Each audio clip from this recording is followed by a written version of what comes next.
do this.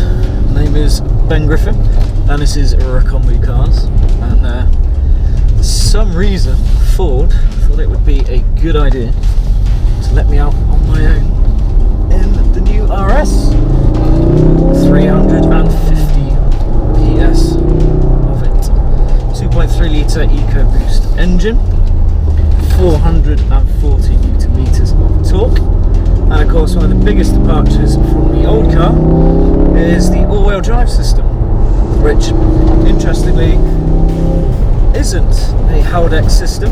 The Fords made their own, and actually they were telling me today that they borrowed the one from the Evoque and then they messed around with it because it broke apparently. So we have a very technical system which can transfer on average 70% of the power to back. Well, actually that's the average. It can do up to 95% in certain situations, but most of the time it doesn't really need to do that. But the thing it really needs to do is torque vectoring. So as you're coming up into a corner, it will actually move up to 100% of the power right to the outside wheels. And what this does is it helps steer the car inwards to eradicate understeer. Now this is obviously a very good thing because it means you can go much quicker into a corner like so. Now it may sound slightly confusing, but if you imagine a one-legged duck swimming, it's going to turn more hard in the opposite direction to the paddling, and that's basically the exact same principle here.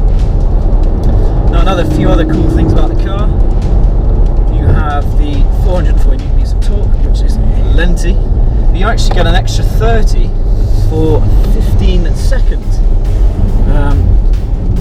And the good thing about that is, if you're going to do 15 seconds at full power in a 165-mile-an-hour car, you're going to be upside down or in a wall or wake up in the hospital.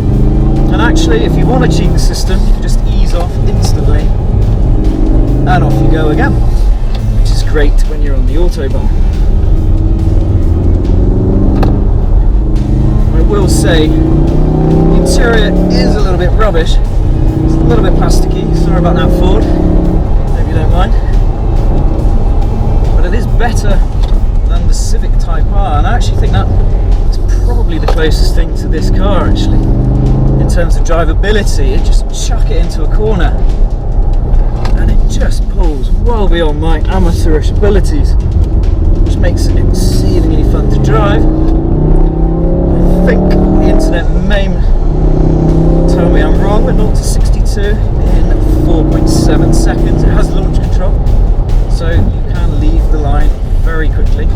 All you have to do, flip it into the mode, stick your foot down, and off you go. Nice and easy. And there are 4 driving modes, one of which is called Drift. I'm not going to win an award for working out exactly what that does. We were actually trying it out earlier, and the car gets quite upset because it overheats, and it tells you to stop being a twat basically, and the all-wheel drive kicks back in. But when it is working, you get the arse out, which is the main point of having a Focus RS, surely. Anyway, fantastic car, a lot of fun.